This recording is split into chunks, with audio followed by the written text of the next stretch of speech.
Hello दोस्तों, स्वागत है आप सभी का यूडीए में। और आज बेसिकली हम बात करेंगे इंडियन आर्ट एंड कल्चर के बारे में। ठीक है, जो आपके पेट एग्जाम के लिए इंपॉर्टेंट है। पेट क्या, जो भी आप ट्रिपल सी का यूपी ट्रिपल एस सी और इसके साथ लोअर पीसीस वगैरह एग्जाम दे रहे हैं, जहां जहां पे आर्ट कल्चर संबंधित क्वेश्चन आएंगे आपको यहाँ से मिल जाएगा।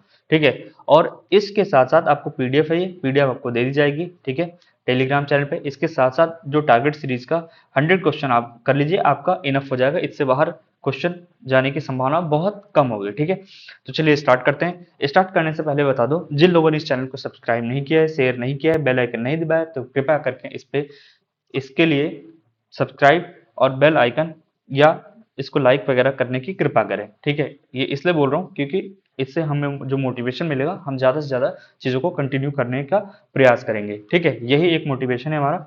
बाकी देखते हैं। ठीक है, हम इस भीड़ से अलग रहकर चलना चाहते हैं, जिससे आपको बेहतर कंटेंट मिल सके और आप अपनी पढ़ाई को बढ़िया तरीके से कर पाएं। ठीक है, यही हमारा प्रयास है। ठीक है, और अभी छोटा चैनल है, इसको ग्रो करना आपका काम है। यानी इसको आप, ये चैनल तो हमारा है बट इसको आप अपने हिसाब से करिए, यानी आप अपना चैनल समझ के इसको सब्सक्राइब और शेयर करिए। ठीक है, चलिए स्टार्ट करते हैं। ठीक है, तो आपकी इसको पीडीएफ मिल जाएगी। ये सब चीजें हो गई, अब हम स्टार्ट करते हैं अपना टॉपिक।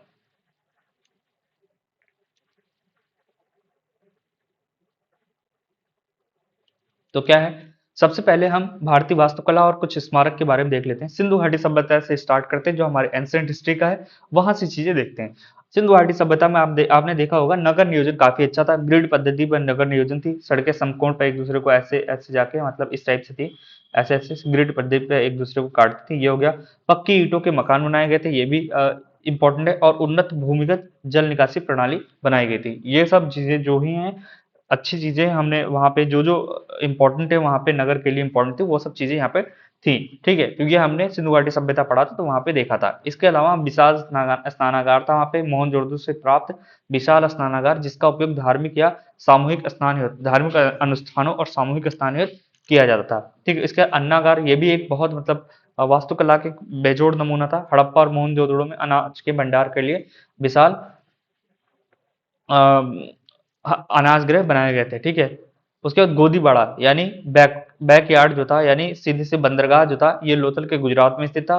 प्राचीन बंदरगाह जो समुद्री व्यापार के लिए काम करता था। ठीक है, उसके बाद प्रमुख मूर्तियां भी यहाँ से मिली हैं, तो सब आपको मोहनजोदड़ो से प्राप्त कांस्य की नर्तकी, ठीक है, और सेल खड़ी से निर्मित दाढ़ी वाले पुरुष की मूर्ति भी यहीं से मिली है। तो ये सब आपके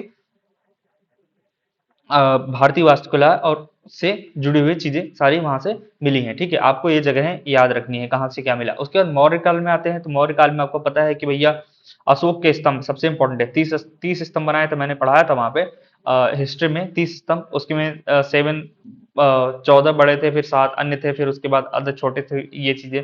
ठीक है, तो अशोक के जो स्तंभ है, चुनार जो यूपी के चुनार चुनार के बलुआ पत्थर से निर्मित एकाश स्तंभों पर निर्मित हुए थे, जिन पर शीशे जैसी चमकदार पॉलिश करी हुई थी। इसके बाद राष्ट्रीय प्रतीक जो सारनाथ स्तंभ, इसके शीर्ष पर 4 सिंह पीठ सटाए बैठे थे। फलक के नीचे एक घोड़ा, एक सांड, एक हाथी और एक सिंह बने हैं, जो धर्मचक्र द्वारा अलग हैं। ठीक है, धर्मचक्र क्या है, धम्म क्या है, ये सब मैंने वहां पे पढ़ाया था। आपने जाके वीडियो को रिमाइंड करके देखना है मौर्य साम्राज्य का। ठीक है, तो वहां पे आपको चीजें और भी क्लियर हो जाएंगी। स्तूप, सांची का स्तूप कहाँ है, एमपी में है, ये भी आपको याद रखना है। सम्राट अशोक द्वारा मूल रूप से निर्मित है। इसमें बुद्ध के पवित्र अवशेष सुरक्षित हैं। ठीक है, और रॉक कट गुफाएं भी बिहार में बराबर की गुफाएं, सुदामा और लोमस ऋषि गुफा आदि शामिल है। ठीक हो गया, तो ये सब चीजें आपको पता होनी चाहिए। ठीक, मंदिर वास्तुकला बेसिकली मंदिर बनाने की 3 वास्तुकलाएं यूज की जाती हैं। ठीक है, द्रविड़, नागर, द्रविड़ और बेसर।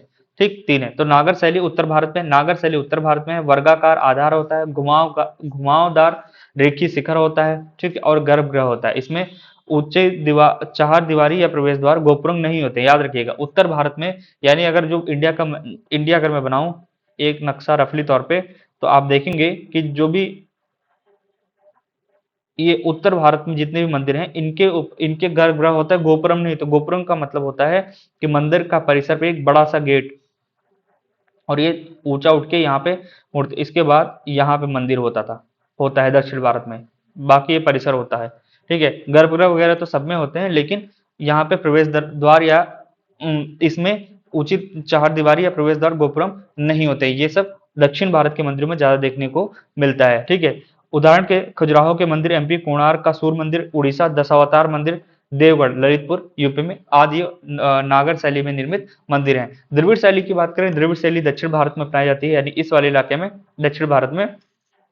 और यहाँ पे विशाल अलंकृत प्रवेश द्वार होती है जिसे गोपुरम कहा जाता है, ऊंची चार दीवारी होती है, पिरामिड नुमा, पिरामिड का मतलब इस टाइप से ऐसे बराबर लेके बराबर जाएंगे फिर बराबर ऐसे करके, या इन वाले क्षेत्रों मंदिर का टॉप टॉप ऐसे बनता है। वहां पे अपने वहां कैसे बनता है, अपने वहां नॉर्मली या उत्तर भारत में ऐसे होता है, या तो ऐसे बना देंगे, ऐसे झंडा लग जाएगा ऐसे टाइप में, ठीक है, या होगा या तो ऐसे ये तिरछा ऐसे, ठीक है, इस टाइप से बनेगा, मतलब ऊपर जाके नुकीला हो जाएगा।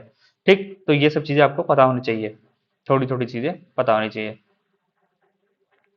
ठीक है, अब सबसे खास बात क्या है कि भैया द्रविड़ शैली में कुछ इंपॉर्टेंट, आप बृहदेश्वर का तंजावुर, बृहदेश्वर मंदिर तंजावुर में है, महाबलीपुरम के रथ मंदिर ये तमिलनाडु में है, तो ये सब चीजें। अब क्या हुआ ना कि नागर और द्रविड़ शैली को मिलाकर के एक नई शैली बनाएगी, वो है बेसर।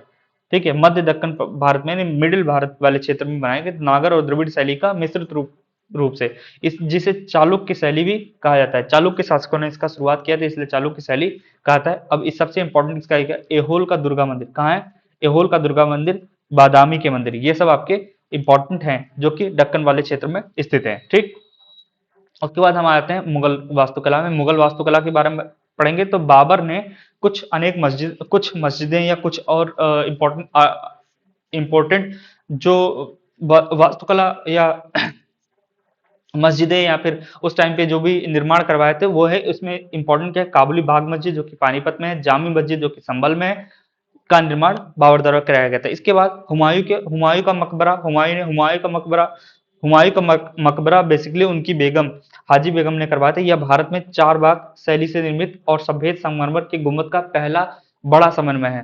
ताजमहल का पूर्वगामी इसे कहा जाता है, हुमायूं के मकबरे को। ठीक है, उसकी पत्नी द्वारा इसको बनाया गया था। ठीक हो गया। अकबर ने बहुत सारे वास्तु का निर्माण करवाया, जिसमें आगरा का किला, फतेहपुर सीकरी का शहर या उसमें बुलंद दरवाजा, पंचमहल, जोधा भाई महल, शेख सलीम चिश्ती का मकबरा आदि बहुत सारी चीजें हैं। इसको हम मुगल काल जब पढ़ेंगे तो उसके जो वास्तुओं के बारे में पढ़ेंगे तो वहां पे हम अच्छे से डिटेल में देखेंगे। यहाँ पे आर्ट, कला और संस्कृति के बारे में जा रहे हैं तो छोटी छोटी चीजें जान लेते हैं जो हमारे एग्जाम पॉइंट ऑफ व्यू से इंपॉर्टेंट है। ठीक है, चलिए आगे बढ़ते हैं। शाहजहां के बारे में सबको पता है कि ताजमहल बनवाया, दिल्ली का लाल किला बनाया, जामा मस्जिद बनाया। इसके काल में पत्थरों पर बहुमूल्य रत्न जड़ने की पितृदिव्या तकनीक का सर्वाधिक प्रयोग हुआ था। तो ये आपको इंपॉर्टेंट इतनी सारी चीजें पता होनी चाहिए मोटी मोटी। ठीक है, उसके बाद हम जाते हैं नृत्य पे, बात हैं शास्त्रीय नृत्य और लोक नृत्य के बारे में पढ़ लेते हैं। ठीक है, तो भैया भारत में कुल अगर देखा है संगीत नाटक अकादमी द्वारा कुल मान्यता प्राप्त कुल कितने शास्त्रीय नृत्य, कुल 8 हैं। ठीक है, कथक यूपी मनाया जाता है, यूपी में किया जाता है कथक, कथा सबसे बना है, पद संचालन, तीव्र चक्र और तबले पखावज के साथ जुगलबंदी इसकी विशेषता है। इसमें प्रमुख घराने भी हैं, जैसे लखनऊ घराना है, ठीक है, बनारस, जयपुर आदि प्रमुख घराने हैं। भरतनाट्यम आपको तमिलनाडु से पता होना चाहिए। केरल कथकली, कली से केरल याद रखना है, ल ला ल केरल, नाट्यम तमिलनाडु, नाट्यम भरतनाट्यम तमिलनाडु। ठीक है, एक और मोहिनी अट्टम सबसे इंपॉर्टेंट है, अट्टम आ गया केरल, अट्टम। भरतनाट्यम आपका सिर्फ भरतनाट्यम, ठीक है, तमिलनाडु से है। मोहिनी और कथकली दोनों फीमेल नेम है, आप ऐसे भी याद रखते हैं, फीमेल नेम है, दोनों केरल संबंधित फीमेल नेम। ठीक है, ठीक है। ओडिसी, ओडिसी का है त्रिभंग मुद्रा, 3 जगह से मुड़ा, ये सब आप पढ़ लीजिएगा, इसमें कुछ खास नहीं है, लेकिन आपको ये नाम पता होना चाहिए पेट के लिए। ठीक, मणिपुरी हो गए, कुचिपुड़ी आंध्र प्रदेश में और सतरिया असम में। ठीक है, ये 15वीं शताब्दी में महान वैष्णव संत श्रीमंत शंकरदेव द्वारा इसको इसका द्वारा अंकिया नाटक के रूप में इसको शुरू किया गया था। ठीक है, और मठों में इसकी शुरुआत हुई थी। कुचिपुड़ी आपको पता है, पीतल की थाली के किनारों पर पैर रखकर और सिर पर पानी का मटका संतुलित रखकर संतुलित नृत्य करा जाता है। ठीक है, इसकी तरगम इसकी प्रमुख मुख्य विशेषता है। ठीक, तो ये सब आपको चीजें पता होनी चाहिए। त्रिभंग मुद्रा किस संबंध है, उड़ीसी नृत्य से। ठीक है, तो मोहिनी अट्टम, अट्टम मोहिनी केरल, कथकली केरल, भरतनाट्यम तमिलनाडु। तो ये मेन चीज आपको स्टेट का नाम पता होना चाहिए। उसके बाद प्रमुख लोक नृत्य क्या है, राज्यवार, उत्तर प्रदेश में अगर मैं बात करूं, उत्तर प्रदेश के कुछ इंपॉर्टेंट चार कुला, सिर पर 108 तेल के दीपक रखकर संतुलन बनाना ब्रज क्षेत्र में होता है। रासलीला ये भी ब्रज क्षेत्र में, कजरी, झोरा, छपेली, कर्मा, पासी, ये सब आपका यूपी के कुछ फोक डांस यानी लोक नृत्य हैं। पंजाब में भांगड़ा हो गया, गिद्धा हो गया, किकली हो गया, आपको याद रखना है भांगड़ा, गिद्धा और किकली ये कहाँ है, पंजाब। गुजरात में कौन है, गरबा, डांडिया, रास, भवाई और टिपानी, ये सब आपका गुजरात के हैं। और राजस्थान में घूमर हो गया, कालबेलिया, ये दोनों इंपॉर्टेंट है, घूमर और कालबेलिया। सपेरा नृत्य भी बोलते हैं कालबेलिया को। यूनेस्को द्वारा अमूर्त सांस्कृतिक विरासत सूची में इसको शामिल किया गया है। सुई सीना, कच्ची घोड़ी, ये सब आपका राजस्थान में होता है। महाराष्ट्र में लावनी, तमाशा, कोली और डिंडी, ये सब आपका महाराष्ट्र का। और असम का बिहू है, जिसको फलसाल उत्सव भी कहते हैं। बांग रुम्बा, बागुरुम्बा है और भोरताल है, ये सब आपका असम में है। झारखंड में छऊ है, झारखंड उड़ीसा में छऊ है, मुखौटा लगाकर किया जाने वाला युद्ध लोक नृत्य है आपका। तो ये नृत्य भी आपके इंपॉर्टेंट चीजें खत्म हो गई, ठीक हो गया।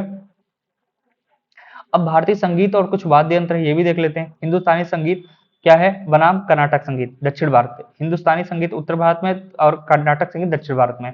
हिंदुस्तानी संगीत फारसी, अरबी और सूफी संगीत से प्रभावित है। यह मुख्य रूप से रागों और विशिष्ट गायन शैलियों के घरानों पर आधारित है। और कर्नाटक संगीत पूर्णतः स्वदेशी भारतीय शैली, विदेशी प्रभाव से मुक्त और अत्यधिक संचारित। इसके त्रिमूर्ति, त्यागराज, मुथुस्वामी और दीक्षितर और श्यामा शास्त्री इसके प्रमुख संगीतकार हैं, संगीतज्ञ हैं। कौन, कर्नाटक संगीत से संबंधित हैं, ठीक है। तो आपको ये चीजें पता होनी चाहिए। और हिंदुस्तानी संगीत के जैसे ग्वालियर, किराना, आगरा, बनारस घराना आदि से सम्मिलित हैं।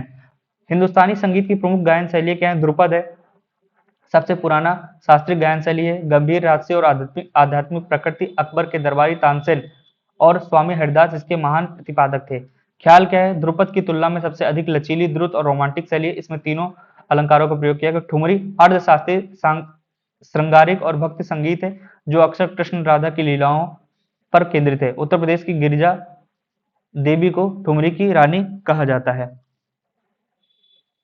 हो गया। चलिए कुछ वाद्य यंत्र हैं जो सीधे उस्ताद उनके पूछे जाते हैं सीधे तत्व में। जैसे सितार, पंडित रविशंकर, 1999 में इन्हें भारत रत्न दिया गया।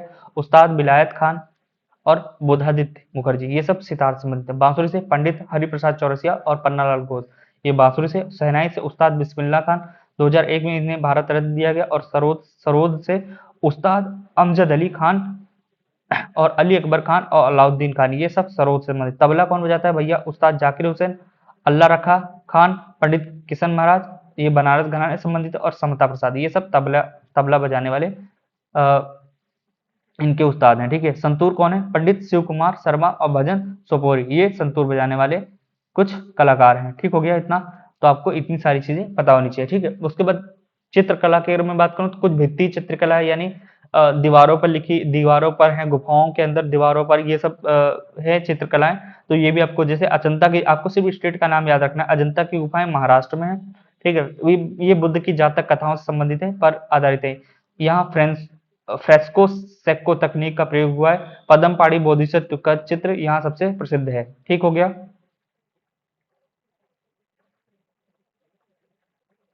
Clear set.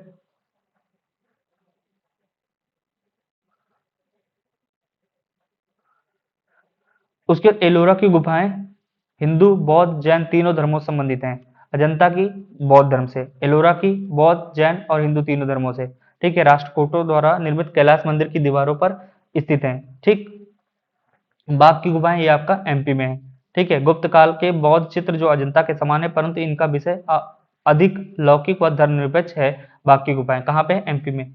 लघु चित्रकला में मुगल शैली, दरबारी वैभव शिकार, दरबारी वैभव को दिखाया गया मुगल शैली में। लघु चित्रकला की अगर मैं बात करूं तो मुगल शैली में दरबारी वैभव को दिखाया गया है। शिकार के दृश्य और सजीव चित्र इसके मुख्य विषय थे। सम्राट जहांगीर का काल मुगल चित्रकला का स्वर्ण युग कहा जाता है। ये सबसे इंपॉर्टेंट लाइन है कि जहांगीर का काल मुख्य काल मुगल कला का स्वर्ण युग कहा जाता है। उस्ताद मंसूर प्रसिद्ध पक्षी चित्रकार थे।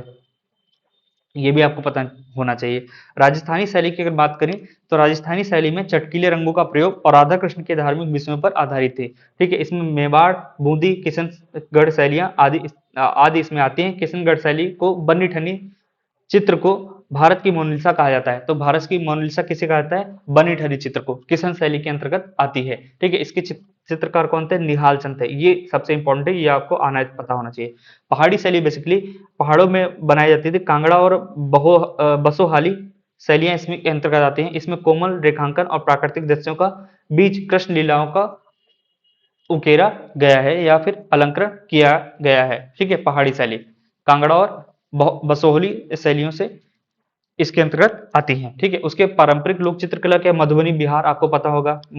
मधुबनी बिहार, मधुबनी चित्रकला मिथिला क्षेत्र में महिलाओं द्वारा उंगलियों, टहनियों और प्राकृतिक रंगों, चावल, हल्दी, पौधों के रस के से दीवारों और आंगनों में बनाई जाने वाली जयवती चित्रकला है ये। ठीक है, पटचित्र उड़ीसा, वारली चित्र महाराष्ट्र, ये एग्जाम में कई बार वारली और काली घाटी चित्रकला वेस्ट बंगाल से संबंधित है। तो आपको इसको एक बार रीड कर लेना है। ठीक हो गया।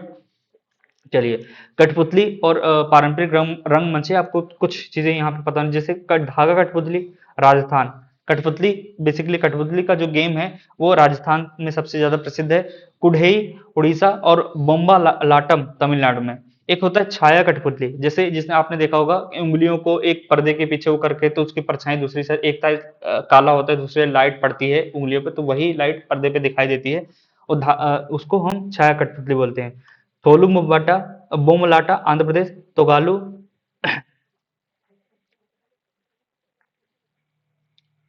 ठीक है, आपको छाया कठपुतली के बारे में थोड़ा सा बस ये रावण छाया उड़ीसा, इसमें लकड़ी की छड़ें नहीं होती हैं। और गोम्बी याट्या, ठीक है, कर्नाटक। ये आपको ये नाम थोड़े खतरनाक से हैं, इसको एक बार दो बार पढ़ लीजिएगा, नहीं आता तो कोई दिक्कत नहीं है, आपको थोड़ा सी चीजें पता होनी चाहिए। छड़ कठपुतली पुतुल नाच पश्चिम बंगाल में और यमपुरी बिहार यमराज की कहानी पर आधारित होते हैं। दस्ताना कठपुतली पावाकुथु केरल, कथकली के समान वेशभूषा इसमें दस्ताना कठपुतली में होता है। पारंपरिक कुछ रंगमंच है, जिसको जैसे नौटंकी उत्तर प्रदेश में है। उत्तर प्रदेश में कि जो हाथरस और कानपुर शैलियों में प्रसिद्ध संगीत में लोक नाटक है, जिसमें दोहा, चौपाई और नगाड़े का भरपूर उपयोग होता है। भवाई गुजरात से संबंधित है। पारंपरिक लोक नृत्य है। ठीक है, जात्रा है पश्चिम बंगाल में। यक्षगान कर्नाटक में। रामलीला उत्तर प्रदेश में। तो इसको आपको कुछ नहीं तो स्टेट आपको पता होना चाहिए। ठीक है, स्टेट आपको पता होना चाहिए, इसलिए ये पीडीएफ दे देंगे। इस क्लास के बाद एक दो बार रीड कर लीजिएगा, आपका काम हो जाएगा। कुछ प्रमुख मेले हैं, जैसे कुंभ मेला प्रत्येक 12 वर्ष में। ठीक है, भारत के 4 पवित्र स्थानों में नदियों के तट पर लगता है, जैसे प्रयागराज उत्तर प्रदेश में, गंगा यमुना और सरस्वती के संगम पर लगता है प्रयागराज। हरिद्वार में उत्तराखंड, उज्जैन मध्य प्रदेश में क्षिप्रा नदी के तट पर, और नासिक में गोदावरी नदी के तट पर ये चीजें होती हैं। ठीक है, आपको पता इतना होना चाहिए। ठीक, चलिए आगे बढ़ते हैं।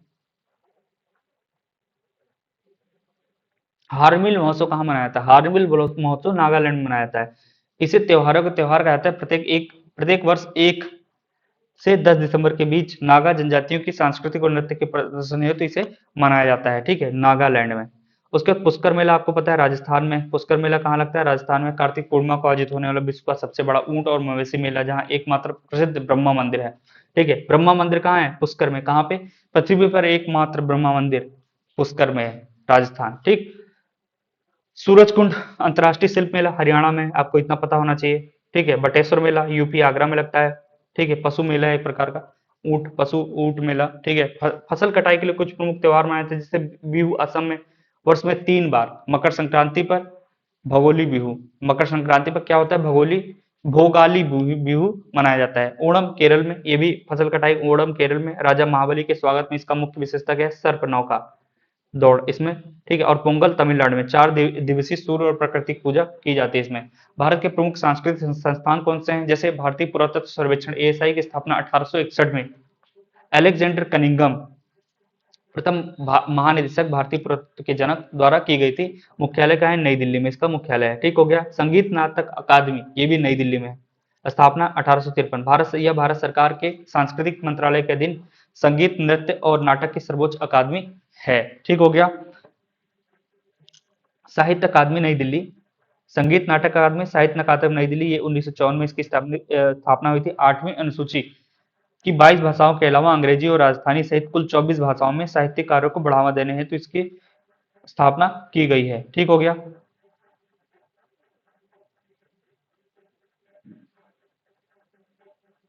चलिए, ललित कला अकादमी, इसकी स्थापना नई दिल्ली 1954 में बनी थी। 1954 में इसकी स्थापना हुई थी। ललित कला अकादमी, ललित कला अकादमी, ललित कला अकादमी। ठीक हो गया। ललित कला अकादमी 1954 में। मूर्तिकला, चित्रकला और वास्तुकला जैसी ललित कलाओं के विकास के लिए समर्पित राष्ट्रीय संस्थान है दिल्ली। ठीक। और उसके बाद भारत के प्रसिद्ध यूनेस्को विश्व धरोहर स्थल है। वर्तमान में तो कुल 42 है, लेकिन सभी याद नहीं रखना, कुछ तो आपको पता होना चाहिए, जैसे ताजमहल, आगरा का किला और फतेहपुर सीकरी, ये सब आपके यूपी में है। 1983 में, 1986 में इनको शामिल किया गया था। महाबलीपुरम के स्मारक तमिलनाडु में स्थित है। ये भी हम्पी के स्मारक कर्नाटक में, रानी की बाव गुजरात में है। ठीक है, बावड़ी है एक प्रकार की, यानी एक प्रकार का समझ लिए तालाब बनाया गया उस टाइम पे, ऐतिहासिक दौर में एक तालाब है। पाटन में स्थित एक अत्यधिक अलंकृत बावड़ी है, स्टेप बेल है, जो 100 रुपए के नोट पर अंकित है। ठीक, आपको पता है कि रानी की बाव। नवीनतम स्थल 41वां और 41वां शांति निकेतन, जो कि वेस्ट बंगाल में, और 42वां होयसॉल के पवित्र मंदिर है, कर्नाटक में स्थित है। ठीक, ये आपको याद रहना चाहिए। ठीक, कुछ जीआई टैग हैं, आपको पता होना चाहिए कि जैसे यूपी संबंधित तो आपको पता है जहां से प्रश्न बनते हैं। उत्तर प्रदेश में बनारसी सिल्क साड़ी, गुलाबी मीनाकारी वाराणसी, टेराकोटा क्राफ्ट गोरखपुर, कन्नौज का कन्नौज चिकनकारी लखनऊ, और ब्रासवेयर पीतल के बर्तन कहाँ है, मुरादाबाद। अन्य राज्य में पश्मीना शाल आपको पता होना चाहिए, जम्मू कश्मीर, चंदेरी और महेश्वरी साड़ी तमिलनाडु, कांजीवरम सिल्क साड़ी तमिलनाडु, और पोचमपल्ली ये भी तेलंगाना संबंधित है। भारत का सिल्क शहर भी कहा जाता है। मैसूर सिल्क कर्नाटक में। भारत की प्रमुख जनजातियां उनके सांस्कृतिक उत्सव में, ये भी गोंड और भील जनजाति, ये आपका मध्य प्रदेश और छत्तीसगढ़ द्वारा इनके भगोरिया उत्सव होता है। गारो खासी जयंती, ये आपका मेघालय में, इनका प्रमुख त्योहार वांगला होता है। ठीक है। मिज्जो जनजाति मिजोरम हो गया, यहाँ पे इनका प्रमुख है चेराव नृत्य, बांस नृत्य भी कहते हैं इसको, बम्बू डांस होता है। थारू जनजाति उत्तर प्रदेश के तराई क्षेत्र में पाई जाती है, और ये नेपाल, यह जनजाति दिवाली को शोक पर्व के रूप में मनाती है, यद्यपि अब परंपराएं बदल रही हैं। ठीक। सहरिया और कोल जनजाति उत्तर प्रदेश के बुंदेलखंड में ललित बांदापुर क्षेत्र में स्थित है। भारत के प्रमुख दर्शन के संस्थापक, ये लास्ट है। ठीक है। उसके बाद देखिए, योग दर्शन महर्षि पतंजलि इससे संबंधित है। न्याय दर्शन में महर्षि गौतम है, और वैशेषिक दर्शन महर्षि कणाद है। इन्हें परमाणुवाद का जनक भी कहा जाता है। पूर्व मीमांसा महर्षि जमनी, और उत्तर मीमांसा महर्षि बदरायण है। ठीक। अब इसकी देखिए, ये सब जो मैंने पढ़ा है, इसके इंपॉर्टेंट शॉर्ट कट में आपको ये पढ़ने का नोट्स दे रखा है, ये आप पढ़ लीजिएगा, यहाँ से आपका सारा का सारा चीजें कंप्लीट हो जाएगा, इनफ है।